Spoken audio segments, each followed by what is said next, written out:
We're out in Ohio today, the beautiful sunshine of Ohio. And it's a great day out, and we're working on this BB-409 oven. It's from 1994, which is interesting because it was a year before Bayco actually went out of business. So it was one of the last ovens that, some last year that Bayco was making ovens. It's a BB-409. The insulation, some of the insulation pins were replaced, and they did a great job on them. And they painted the interior of the oven for us before we arrived, which saves them and us a lot of labor. And we're going to be putting on a 1/2-inch layer of block insulation, and then a 2-inch layer of block insulation, and 2 1/2-inch layers of ceramic board insulation on top of that. We clean the gaskets off. We're going to replace the door gaskets. We're going to put clips on all, speed clips and washers on all the pins.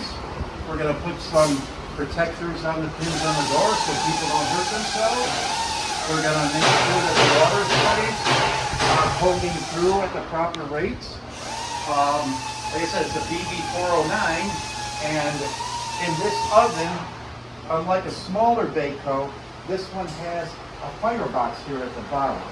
Some of the smaller Baycos, like the most common ones, like the BB-42, actually have fire ports in the back of the oven and a cement wall here.